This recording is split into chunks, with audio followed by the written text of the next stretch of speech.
ले सुगा, साड़ी ले सुगा। देखो अपने की राज की मंत्री साहब जी ऐसे हमरा बराबर 10 हाथ के लेख स्वामी। हेलो हेलो चेक श्रीमान उप अध्यक्ष विनोद महतो श्रीमान अच्छा अपने के राज के मंत्री साहब जी ए भी हमरा बराबर 10 हाथ के लेख स्वामी।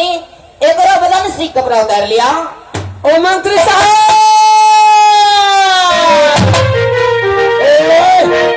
राम राम। अपने कपड़ा होता खाली करो मंत्री साहब। एक क्या गो मालिक जार लगे मैंने सोचने के सिया तो जार लगे तो हमरा बुढ़वा मालिक दे दे बेटा। बुढ़वा मालिक जे दे रहो तो बुढ़वा मालिक हमर ससुर है ना, ई तोरे रहो। हमर मालिक रहे मालिक रहो तो खोल पहले चुपचाप। मंत्री साहब, ओ लेट भाग से मंत्री साहब।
अपने के दम खुश बात छे पूरे दिन खुश भरले। अच्छा सो पैसा निकले जा भरले अरे बात छे यारी। ओ मंत्री साहब, 14 कोस के दक्षिण साहब जब तक दुनिया दिखाई हो इस धरती पर पाप से मिट्टी भारी भारी सकते साहब। 14 कोस के राज में सीमा भर में कहीं नहीं खा घोसले छे मंत्री साहब।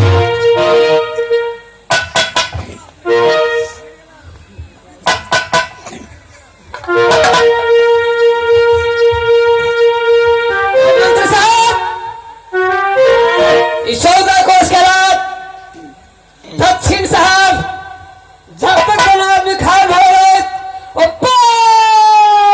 से मिट्टी भारी भार से मंत्री साहब 14 कोस के राज में सीमा भर में कहीं नहीं खा भर सके मंत्री साहब।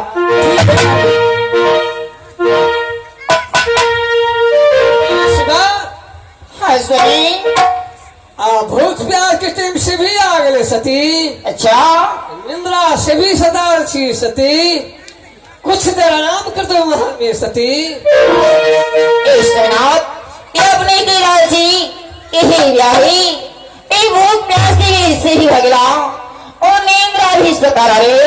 चलो इस समय महल में और अपने के लिए 56 व्यंजन खाना तैयार करो स्वामी और लाली सेज पलंग बिछलाओ और चलो इस समय अपना कोहरे महल में बाहर लुटाओ।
पैसा दे तो मचोई को अधा कहते तो चिड़िया झेल आ जाती है गोटा लड़की पैसा दे तो भाई के आ बाप के खेने बिना नहीं छोड़ जाती है गोटा लेडीज दे तो साई बेटा के खा लेबी 100-300 तखने से मुंह झाँक झाँक के बड़े हंस छल बोले भने दुनु कह गई 100-300 ये अपना घर में क्या कराने हुई है आ जाती है गोटा रुपया कर दिली भाई बाप के खेने बिना छोड़ू नहीं जब हमार झगड़ा लगे एक पाइप और एक का काम हमारा टोले टपरी में रहिए टोला के लोग हमरा नहीं कहता है ना हमें करता है और से यदि हमार लुतरी हमार समझ लगले तो भाई बाप के खेने बिना छोड़ू नहीं इस 7 नंगटीन के तो हम 1 नंगटीन अपने छी और हम बगले के रहल छी जब दूर रस के नहीं छी हमर कोई झगड़ा नहीं गया ये मंगरा ठा के रहल छ जाए के दूसरा आदमी बेटी छी बर नंगटीनी झगड़ा लगले तो काल में हम आते रह की चौक पर वो यदि कल गए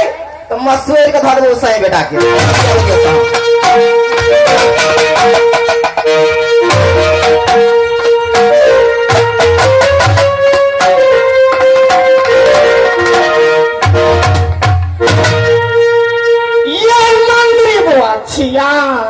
हमन करे भगवान ये हो के बरबरदा साकेलान हमन ये हमरो बरबरदा साकेलान ये डाल के भी सारी खिचलान अपने को कपड़ा लगता चाहिए हमन कर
नगर करम लेकिन ये नगर में नहीं रहा।